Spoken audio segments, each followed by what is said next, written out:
5 horas mais 20 minutos. E agora a gente fala das dietas da moda que prometem emagrecimento rápido, saúde e até longevidade. Em meio a tantas opções, está crescendo a dificuldade de saber o que realmente funciona e principalmente o que é seguro a longo prazo. A gente vai entender um pouco mais, esclarecer as dúvidas e vamos conversar agora sobre todas essas questões com a médica endocrinologista Tanise Damas. Tudo bem, doutora? Obrigado pela atenção, bem-vinda e boa tarde. Oi, boa tarde. Obrigada pelo convite. É um tema bem importante, bem interessante. E como a gente tem ouvido falar nas dietas da moda, é impressionante, tá por tudo nas redes sociais, a mulherada e os homens também têm utilizado aí cada vez mais as famosas canetas e diversos tipos aí de dietas que estão disponíveis. A gente quer esclarecer, entender um pouco melhor, né, sobre como funciona tudo isso e eu aproveito para perguntar por que essas dietas da moda continuam fazendo tanto sucesso, mesmo com evidências que a gente tem visto, por exemplo, de que a maioria não tem sustentado a perda de peso a longo prazo. Assim, então, é bem interessante essa questão. Por que as dietas muitas vezes não sustentam a longo prazo? Quando são principalmente dietas muito restritivas e que são difíceis de manter. São 5 horas mais 21 minutos, Oi, oi. uma pequena interferência aqui na conexão, mas agora voltou. Tá tudo certo, doutora, pode continuar. Voltou agora? Tá, então quando são dietas muito restritivas, é que a pessoa não consegue se manter naquela dieta. Aí tende a ter um reganho de peso. O que se orienta hoje em dia, o que é mais adequado, são orientação alimentar, uma reeducação alimentar, é introduzir alimentos saudáveis na alimentação, ao invés de demonizar determinados alimentos. Perfeito. E eu gostaria que você explicasse também para a nossa audiência sobre essas dietas da moda, por exemplo, as dietas como a cetogênica, tipo sanguíneo, ou outras tendências recentes, né? O que você considera, por exemplo, cientificamente Uhum. válido e o que acaba sendo mito também? Tá certo. A cetogênica e a do tipo.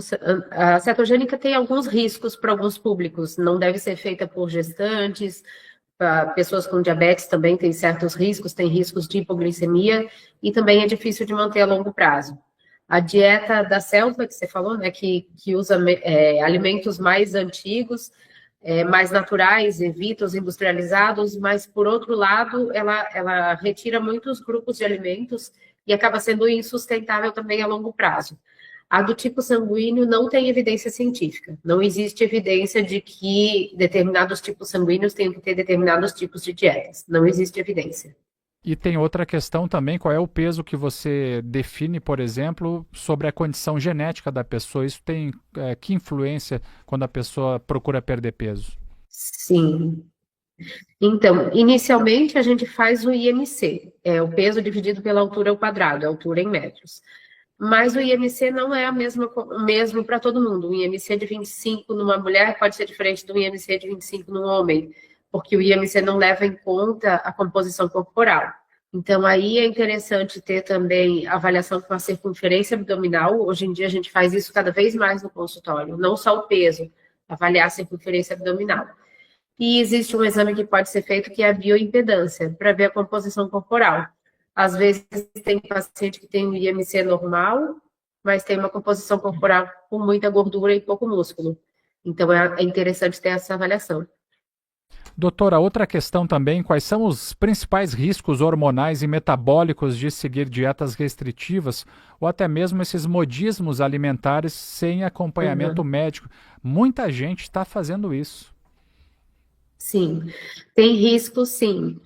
A dieta restritiva, ela pode desencadear transtornos alimentares, pode desencadear, depois que terminar a dieta, de a pessoa ter compulsão alimentar.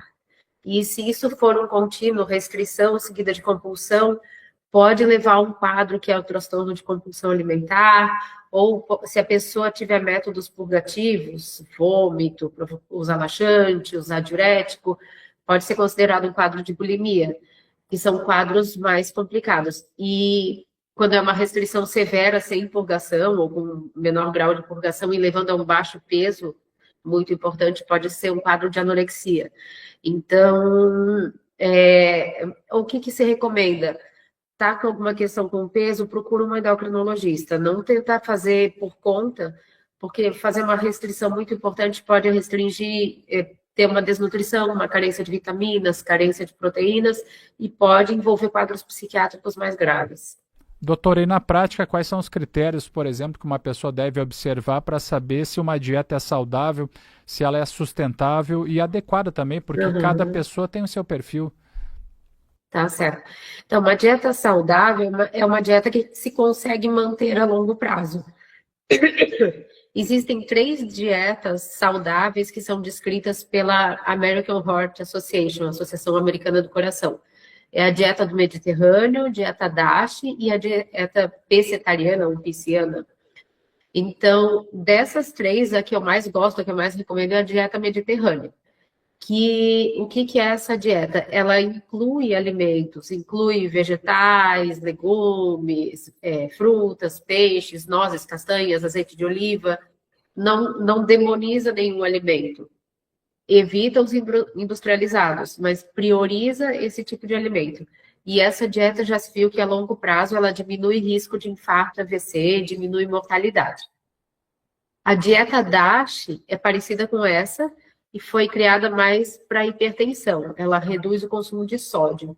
Então, ela é interessante também. Não tem evidência, assim como a do Mediterrâneo, mas tem evidência de que ela baixa a pressão. Também é uma dieta interessante de se manter. E a outra, pescetariana ou pisciana, é uma dieta vegetariana, mas que inclui peixes. Também é interessante. Sabe o que é uma coisa interessante? Mudou agora recentemente a pirâmide alimentar dos Estados Unidos. Eles inverteram a pirâmide, colocaram ela com a base para cima e o cume aqui para baixo. Eles incluíram mais carnes, mais proteína animal e reduziram carboidratos. Então, essa é a mudança que teve na pirâmide alimentar dos Estados Unidos. O Brasil tem uma orientação alimentar, não é exatamente igual a essa. O Brasil tem o Guia Alimentar do Ministério da Saúde, que orienta também a gestão de proteínas, mas não totalmente animais, ele orienta buscar também as proteínas de origem vegetal. Então, se vem estudando, se vem buscando a questão de alimentação saudável e evitar os industrializados, evitar tudo que é muito enlatado, empacotado, muito pronto, desconfie. Buscar mais o cozinhar, o descascar, dá mais trabalho, mas é mais saudável. Doutor, inicialmente, é claro que tem essa inversão aí que também viralizou, todo mundo está acompanhando, da pirâmide alimentar dos Estados Unidos. Como é que você vê essa mudança agora estabelecida? Eu vejo como um passo interessante, que a gente sabe que nos Estados Unidos existe um grande problema de obesidade, e que no Brasil vem acontecendo parecido, vem seguindo o que se acontece lá. E o que se vê é um consumo muito grande de carboidratos. Tá certo. E aí Sim, pode continuar. essa pirâmide vem para falar da questão da importância das proteínas. Sim, e é bastante nova essa mudança, né? Porque afinal, durante Sim, muitos anos nos Estados Unidos se pensava o contrário e agora eles colocam a proteína também como um dos alimentos principais. Doutora sim. Tanise Damas, obrigado pela atenção com a gente. Sempre é bom trazer esses assuntos, falar sobre essas modas e fazer, sobretudo, também um alerta para todo mundo, porque essas dietas da moda estão prometendo emagrecimento rápido, saúde e até longevidade, mas tem que realmente procurar orientação médica, de nutricionistas.